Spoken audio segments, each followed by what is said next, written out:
hadir Bapak Raka Pamungkas sebagai Ketua Tim Pola Terjadi. Kami mohon izin Bapak Ibu hari ini melakukan pendalaman atau sharing session terkait progres implementasi ZI di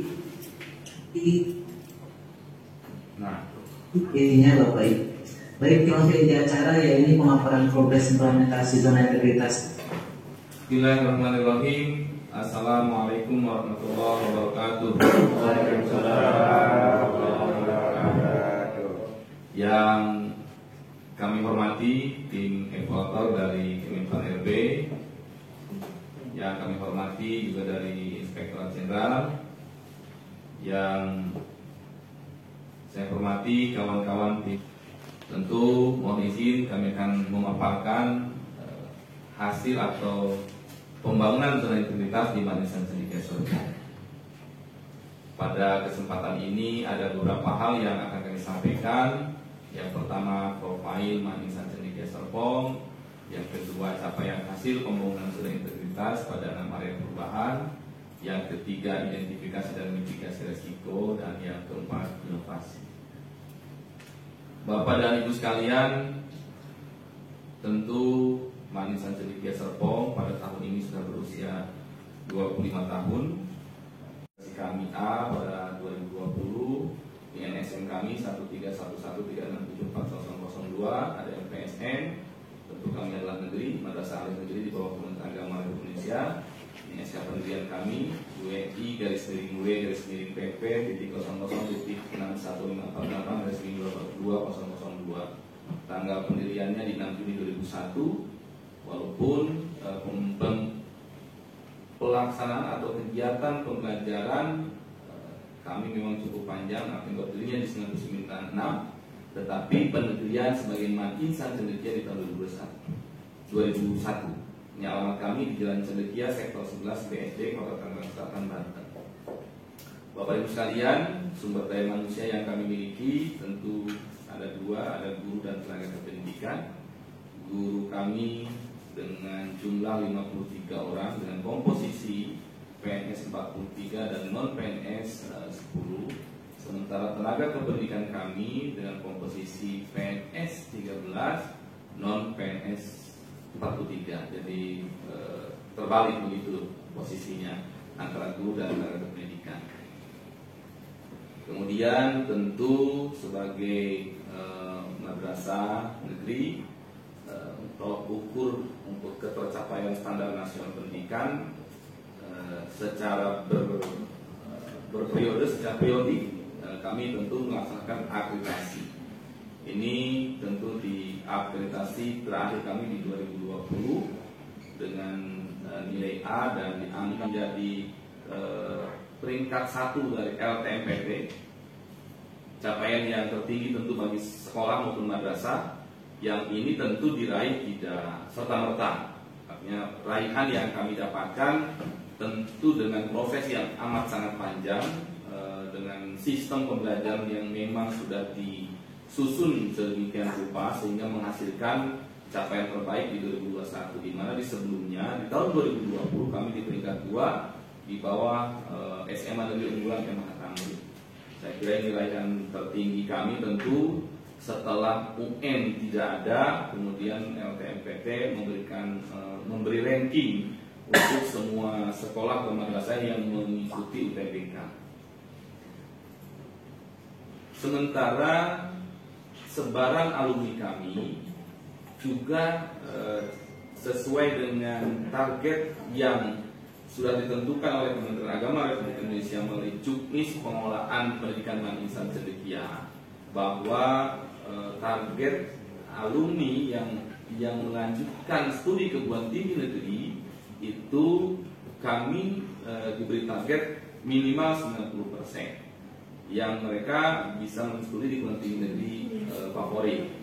Di tahun pelajaran 2019-2020 alumni kami yang melanjutkan studi ke perguruan tinggi negeri itu di angka 82,58% dengan sebaran yang terlihat di mana ITB di tahun 2020 itu di peringkat 1 dengan 31% dan seterusnya.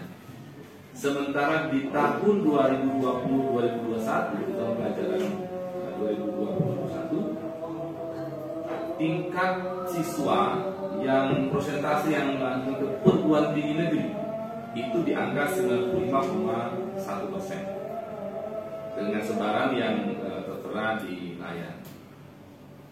Selain tentu target utama kami memang di alumni sesuai dengan juknis, karena madrasah kami berdasarkan suatu keputusan dari Direktur Jenderal Pendidikan Islam sebagai madrasah akademi, maka fokus kalau dalam bahasa pesantren tahasus Insan Cendekia Serpong adalah di akademi. Selain tadi yang UTBK juga ada di bidang olimpiade.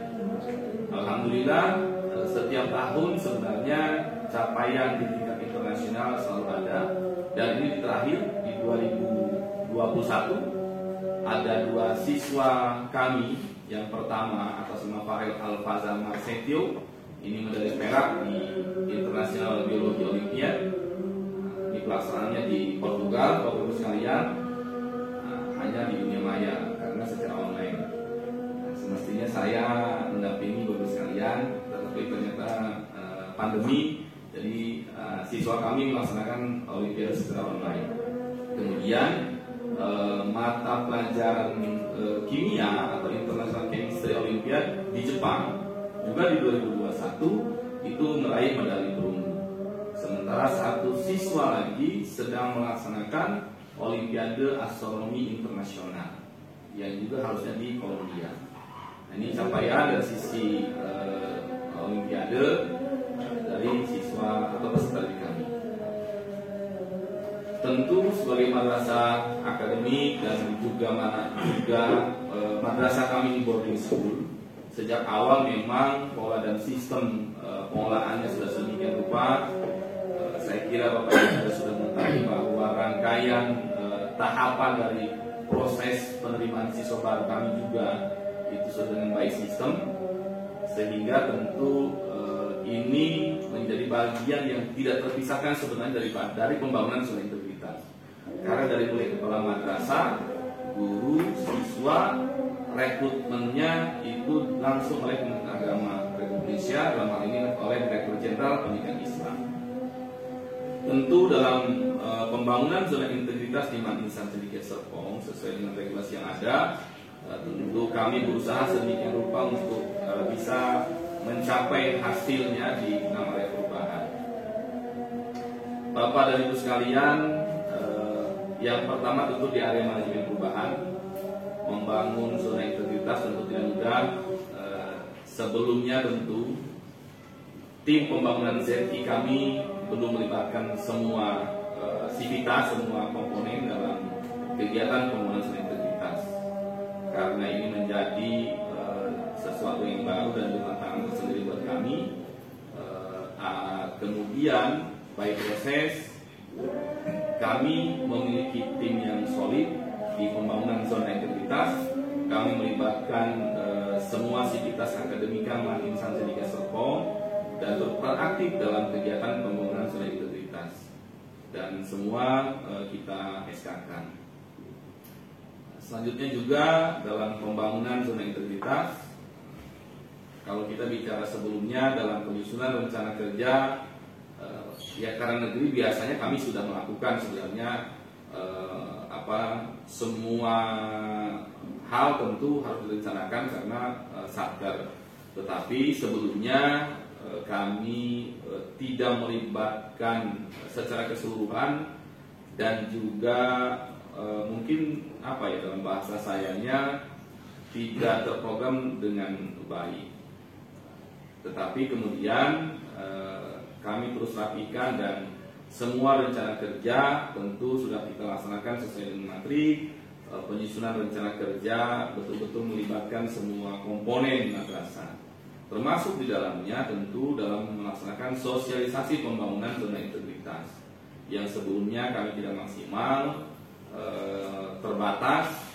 Tetapi selanjutnya semua komponen baik internal, artinya warga Insan Cendekia Serpong, juga juga orang tua yang tentu ada di luar madrasah, walaupun di bagian yang tidak terpisahkan, tapi karena positioningnya ada di luar, maka kita sosialisasikan baik melalui media online, media sosial, dan tentu media elektronik. Selanjutnya, dalam proses pembangunan zona integritas tentu kami harus juga melaksanakan pemantauan dan evaluasi. Yang sebelumnya monet pembangunan zona integritas itu tidak dilaksanakan atau belum dilaksanakan secara berkala dan sistematis. Tetapi kemudian kita setelah kemudian kita pelajari banyak hal, maka pelaksanaan monet pembangunan zona integritas itu kita tentukan per tribulan, sehingga setiap evaluasi apapun terus kemudian kita tindak lanjuti. Selanjutnya dalam membangun pola pikir dan budaya kerja, ya, tentu dengan konsep pembangunan zona integritas, maka kami semua harus punya pemikiran yang sama, punya pemahaman yang sama tentang segala hal tentang pembangunan zona integritas. Yang sebelumnya tidak semua unsur pimpinan, dalam hal ini ada wakil kepala dan kepala PU, itu menjadi role model dalam pelaksanaan pembangunan zona integritas. Agen perubahannya sudah dibentuk, tetapi belum berjalan secara optimal. Tetapi kemudian dalam perkembangannya, karena tadi ada fungsi monitoring dan evaluasi, saat ini seluruh pimpinan itu menjadi role model dalam pelaksanaan zona integritas. Termasuk di dalamnya program kerja agen perubahan sudah kita realisasikan, diantaranya ada beberapa program Pamungkas dan Pukau. Pembangunan zona integritas tentu tidak bisa lepas dari SOP atau kita standar operasional prosedur. Setiap gerak dan langkah kami di Madrasah Cendekia Serpong tentu harus punya SOP. Tetapi sebelumnya SOP itu ada, tetapi masih lemah dari sisi format yang belum mengacu kepada peraturan perundangan yang berlaku. Ditambah pada waktu lalu kami belum punya tim penyusun SOP. Karena kemudian semua gerak langkah kita tadi harus memiliki SOP, maka tentu kami membentuk tim penyusun SOP. Sementara format SOP juga kita memiliki standar dari Kementerian Agama, sehingga setiap aktivitas kita semuanya di Madrasah Cendekia Serpong mengacu kepada SOP yang sudah disusun. Dan tidak lupa tentu SOP ini disosialisasikan. Kemudian dalam area penataan tata laksana, tentu setelah mengacu kepada wawasan lingkungan, maka yang sebelumnya tentu di beberapa hal kami masih manual. Contoh diantaranya tentu buku tamu kunjungan kami masih manual, beberapa hal juga sama. Absensi sebelum pandemi kami menggunakan fingerprint, yang tentu itu juga belum optimal, apalagi tentu di masa pandemi kita membatasi adanya sentuhan. Maka kemudian selanjutnya kita mencoba mengurai itu, sehingga dalam penggunaan teknologi informasi terus kita perbaharui mengikuti perkembangan. Di antaranya absensi kita menggunakan thermoface untuk kepentingan mendeteksi guru dan tenaga pendidikan, juga tentu untuk absensi pegawai. Sementara itu juga tamu, artinya tamu yang berkunjung, cara kita menjaga jarak dan lain sebagainya. Dan juga tentu tadi saya berbicara tentang wawasan lingkungan, maka kita sudah mulai paperless. Tamu cukup dengan scan barcode, maka si tamu tinggal mengisi sendiri di handphonenya masing-masing. Dan beberapa tentu aplikasi-aplikasi baik yang sifatnya sederhana dan tentu yang juga lebih maksimal. Dalam penataan tata laksana dalam rangka keterbukaan informasi publik, dulu kami masih menggunakan SK tentang pengembangan sistem informasi madrasah. Juga tentu melalui media sosial, website, dan Instagram. Tetapi kemudian selanjutnya kami mengacu kepada KMA nomor 533 tahun 2018, kami membentuk tim PPID dan bertambahnya media sosial. Ada website, email, Instagram, YouTube, Twitter, dan tentu Facebook. Penataan manajemen sumber manusia. Tentu dulu kami belum diadakan asesmen uji kompetensi guru untuk mengukur kompetensi dan profesionalisme guru maupun tenaga pendidikan. Tetapi kemudian kami melakukan uji kompetensi pegawai yang menjadi salah satu dasar penetapan jabatan guru maupun tenaga pendidikan. Selanjutnya dalam penataan manajemen SDM, tentu dulu semua PNS. Kemudian kita terus meningkatkan agar guru dan tenaga pendidikan menjadi PNS, juga termasuk dulu belum atau terbatasnya kesempatan GTK dalam mengembangkan kompetensinya.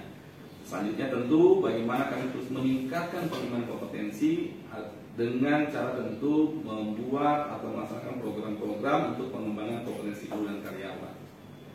Selanjutnya juga dalam penataan manajemen SDM, dulu laporan kinerja kita hanya fokus kepada sebagian PNS dan juga masih manual. Tentu sekarang semua menggunakan Google Form yang itu juga bisa terlihat dan termonitor oleh pimpinan. Selanjutnya juga terkait dengan kode etik, kita juga sudah melakukan beberapa hal terkait dengan penerapan reward dan punishment baik terhadap guru maupun tenaga pendidikan. Yang sebelumnya belum optimal, selanjutnya tentu kita optimalkan. Artinya ada reward dan juga ada punishment.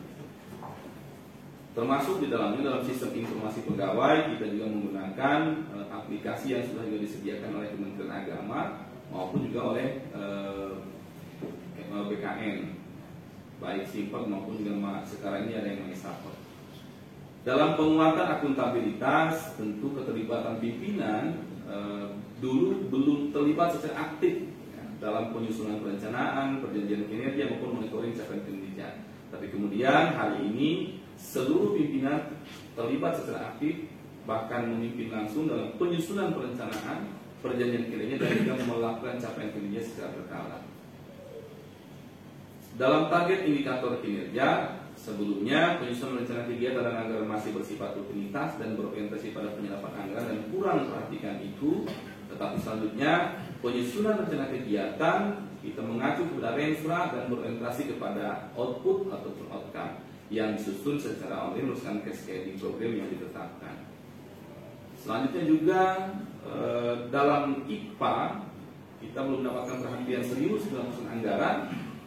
Kemudian di tahun 2018 IPA kita di 96, 2019 97,73. Nah di 2020 kami turun IPA kami karena penurunan itu terkait dengan adanya munculnya anggaran per SPSN. Tetapi realisasi anggaran di IPA murni secara keseluruhan mencapai 99%. Dalam area penguatan pengawasan, tentu dulu kita manual, kita menyiapkan kotak panduan yang kita sebut sebagai kotak saran, kita siapkan di lobi depan. Tetapi selanjutnya kita kemudian punya SK unit, ada beberapa hal, ada SK unit tugas penggratifikasi, ada tim khusus, kemudian juga pengaduan juga kita bisa secara online.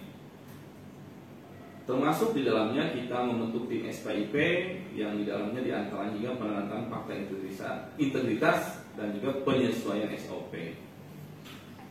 Nah, kemudian selanjutnya pengaduan masyarakat. Sebelumnya ada kotak saran, tapi selanjutnya kita melalui WhatsApp, ada email, ada website, dan WhatsApp itu terintegrasi dengan website. Jadi siapapun bisa mengakses, kemudian maka bisa langsung mengirim pengaduannya kepada kami langsung. Ini contoh ada pengaduan masyarakat yang kemudian langsung kita tindak lanjuti. Selanjutnya terkait dengan whistleblowing system, kita kembangkan whistleblowing ini kemudian kita munculkan tentu di website, selain tentu terhubung kepada web Simwas Kemenag Pusat. Nah, terkait dengan benturan kepentingan, sebelumnya kami tidak atau belum membentuk tim penanganan benturan kepentingan. Selanjutnya kami membentuk tim penanganan benturan kepentingan berdasarkan SK Kepala Madrasah nomor 118 tahun 2020. Dalam rangka peningkatan pelayanan kepada publik, tentu ini menjadi bagian yang tidak terpisahkan dan ini menjadi juga hal yang sangat krusial tentu di madrasah.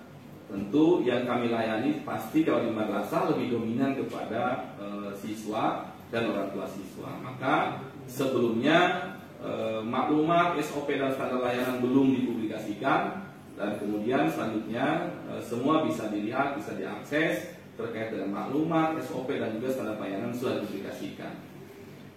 Inovasi lainnya diantaranya kita sebelumnya tidak atau belum memiliki pelayanan terpadu satu pintu. Kemudian jenis pelayanan juga masih bervariasi, baik area maupun manual. Tapi sekarang semua pelayanan ada di PTSP dan juga sudah online. Dan semua jenis layanan kita dorong semua berbasis aplikasi.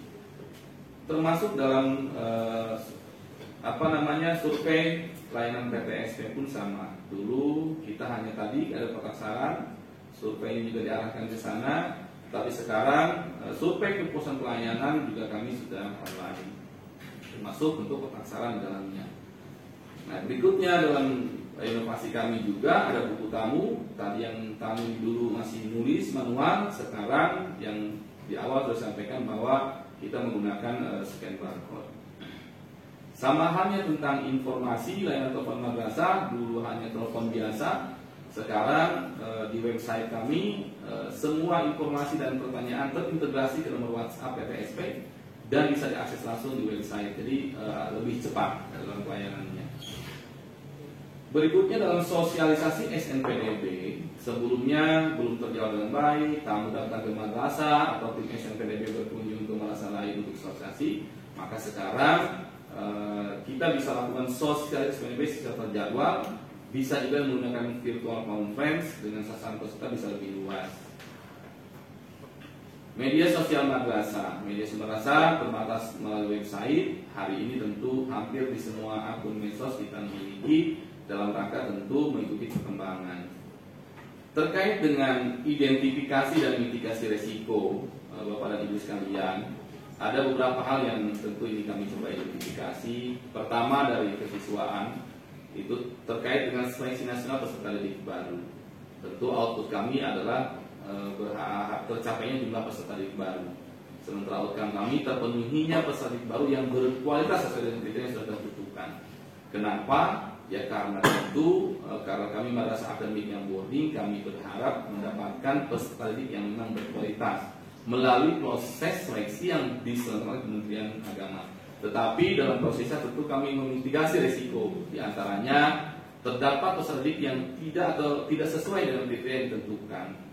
Artinya masih ada sekian persen yang mungkin bagian dari error system. Yang kedua, terdapat peserta didik yang mengundurkan diri. Selalu ada saja di setiap tahun anak yang sudah lulus dinyatakan lulus diterima di instansi Serpong ternyata mengundurkan diri. Yang kedua, prestasi kompetisi peserta didik. Harapannya tentu outputnya tercapainya peserta didik yang memiliki kompetensi dalam berbagai kompetisi. Tentu outcome-nya mendapatkan prestasi di berbagai kompetisi. Tetapi ternyata dalam proses sehari-hari kita masih memitigasi adanya resiko, diantaranya peserta didik kurang berminat mengikuti pembinaan, dua terbatasnya waktu pembinaan. Karena padatnya jadwal kegiatan sedemikian rupa yang ada di Instansi Serpong, beberapa event-event kompetisi yang di luar akademik ini peminatnya sangat sedikit, sehingga itu harus terus kita mitigasi. Yang kedua, kurikulum. Kurikulum ini terutama dalam pembelajaran daring, karena hampir 1,5 tahun kita tahu semua pembelajaran jarak jauh. Harapannya tentu outputnya terselenggaranya pembelajaran jarak jauh dengan lancar, terpenuhinya target kurikulum. Tapi kita mitigasi ternyata satu, kurangnya pengawasan peserta didik. Dua, beberapa target kurikulum tidak tercapai. Pembinaan akademik, tentu output yang kami harapkan tercapainya lulusan lebih dari 90% peserta didik di PTN favorit. Terpenuhi target peserta didik diterima lebih dari 90% di perguruan tinggi di favorit. Dalam mitigasi risiko ternyata beberapa siswa masih melanjutkan ke studi di perguruan tinggi swasta Dua, belum maksimal peserta didik diterima melalui jalur SNMPTN atau undangan. Humas atau hubungan masyarakat terkait dengan publikasi. Tentu outputnya adalah terpublikasikan informasi madrasah. Outcome-nya terpublikasikan informasi madrasah secara masif di berbagai media sosial. Risikonya adalah satu, kurangnya publikasi seputar informasi madrasah. Yang kedua, kurangnya sumber daya manusia. Keasramaan, program tahfiz, tentu tercapainya target hafalan siswa untuk setiap jenjang sesuai dengan juknis yang memang ada, bahwa lulusan kami minimal 3 juz. Outcome-nya terlaksananya program tahfiz. Yang pertama, mitigasinya adalah padatnya kegiatan peserta didik. Dua, beberapa peserta didik tidak mencapai target. Sarana dan prasarana. Sarana pendukung, tentu terpenuhinya sarana pendukung kegiatan madrasah. Outcome-nya terlaksana semua kegiatan di madrasah. Yang pertama, dalam mitigasi risiko masih ada sarana pendukung yang masih kurang. Dua, terbatasnya biaya operasional untuk pemeliharaan. Inovasi, Bapak sekalian, inilah inovasi yang kami lakukan di Madrasah Cendekia Serpong. Sebelum saya kira dilihat ada presensi yang pinjar, kemudian kita berubah ke Thermofest. Kemudian pemberian review, di mana di dalamnya ada kajian kitab, ada tadarus online, ada simaan Quran, dan juga bimbingan khotib. Sementara di akademi kita punya pamungkas, di mana di antaranya ada responsi, bimbingan UTBK, wawasan perguruan tinggi, potret diri, dan juga target. Kemudian yang lainnya dulu legalisir alumni itu konvensional, alumni datang, kemudian bawa dokumen, ditandatangan, ditunggu, selesai, pulang. Hari ini alumni yang tentu sebarannya sampai bisa di luar negeri, mereka cukup dengan masuk ke inovasi yang kami lakukan, namanya LOL, legalisasi online. Alurnya sedemikian rupa tentu sudah kita siapkan. Selanjutnya juga dalam pembelajaran, kami hari ini sudah di kelas kami sudah hybrid class, artinya siswa yang di rumah, guru di sekolah itu sudah terkoneksi dengan bagus. Juga kita punya aplikasi pembelajaran namanya e-learning madrasah, di mana dari mulai perencanaan sampai penilaian oleh guru semua ada di satu aplikasi. Saya kira itu beberapa hal yang bisa kami sampaikan terkait dengan pembangunan zona integritas. Tentu masih banyak amat kekurangan, tapi insya Allah hari ini kami tetap berkomitmen bersama-sama semua entitas akademik Madrasah Cendekia Serpong dalam rangka pembangunan zona integritas. Tentu terakhir ada gambar promo manggung di Menteng Atas. Besoknya main di Blok M. Insan Cendekia semangat membangun zona integritas menuju WBK dan WBBN. Terima kasih. Assalamualaikum warahmatullahi wabarakatuh.